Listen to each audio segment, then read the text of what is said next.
Good morning friends, मी Sonali ladies beauty parlour plus Sonalia beauty salon असे माझे 2 सलोन आहे. बिबेवाडीमध्ये हे सलोन आहे.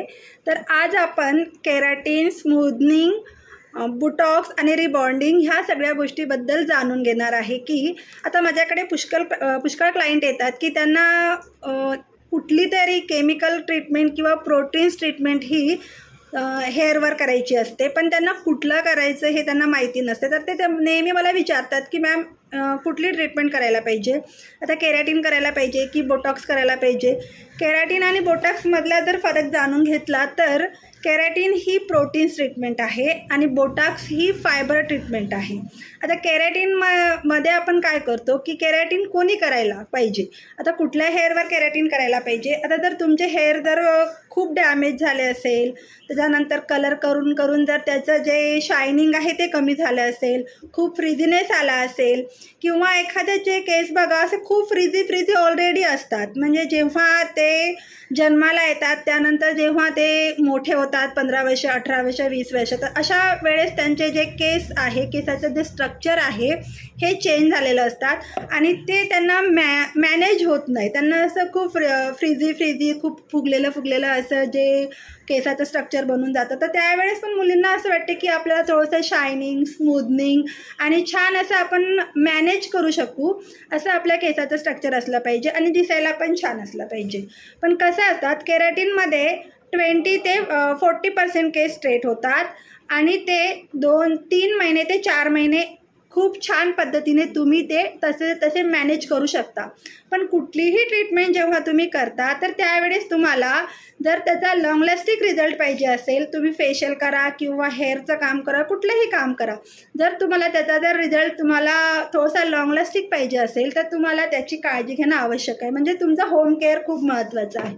जर तुम्हाला पुढच्या व्यक्तीनं सांगितलं असेल की मॅम तुम्ही आता हे आपण ट्रीटमेंट करतो आहे, यानंतर तुम्ही हा शॅम्पू वापरायला पाहिजे, हे कंडिशनर वापरायला पाहिजे, हे सिरम वापरायला पाहिजे, तर ह्या गोष्टी जेव्हा कोणी सांगतात ना तर त्यावेळेस त्या गोष्टीवर त्याचं सोल्युशन असतात, तर तुम्ही ते नक्की करायला पाहिजे. आपण काय करतो, कुठलीही ट्रीटमेंट करतो, खूप महागडी ट्रीटमेंट करतो आणि नंतर आपल्याला असं वाटते जाऊ दे ना, कशाला आपण हे एवढे महागाचे शॅम्पू वापरायचे, कंडिशनर वापरायचं, आपण आपलं जे रेग्युलर आहे ते वापरू.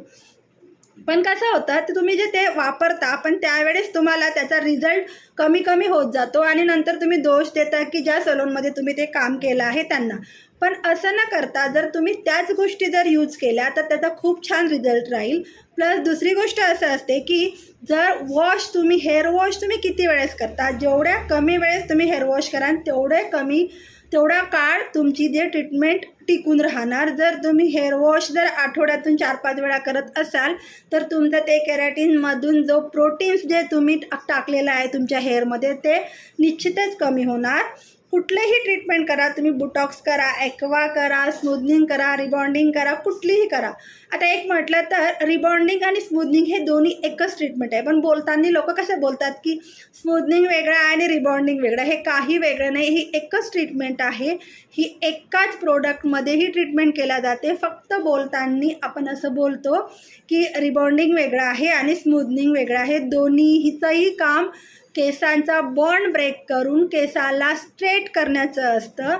जेवढं 90% केस स्मूथनिंग आणि रिबॉन्डिंगमध्ये स्ट्रेट होतात तेवढं तुमचा बुटॉक्स झालं, केराटिन झालं, तुमचं ॲक्वा झालं त्यामध्ये होत नाही. पण तुमच्या केसाचं स्ट्रक्चर छान करण्याचं काम हे केराटिन करतं. तुमच्या केसाची क्वालिटी वाढवण्याचं काम हे बुटॉक्स करतं आणि ॲक्वा पण सेम तेच काम करतात. फक्त वेगवेगळ्या कंपनीनं वेगवेगळ्या गोष्टीमध्ये थोडं त्यामध्ये ॲडव्हान्स गोष्टी टाकून ते पुढं ॲडव्हान्स केलेलं आहे. बाकी त्यामध्ये काहीही फरक नाही. जर तुम्हाला कुठलीही हेअरची ट्रीटमेंट करायची असेल, फक्त हे लक्षात घ्या की हेअरची ट्रीटमेंट तुम्ही कधी करायला पाहिजे, कुठल्या सीझनमध्ये करायला पाहिजे, कुठल्या हेअरवर करायला पाहिजे आणि कोणाकडून करायला पाहिजे, हे फक्त महत्त्वाचं आहे. बाकी त्यामध्ये काहीही वेगळं नाही. कुठलीही ट्रीटमेंट करा ही छानच असते. थँक्यू.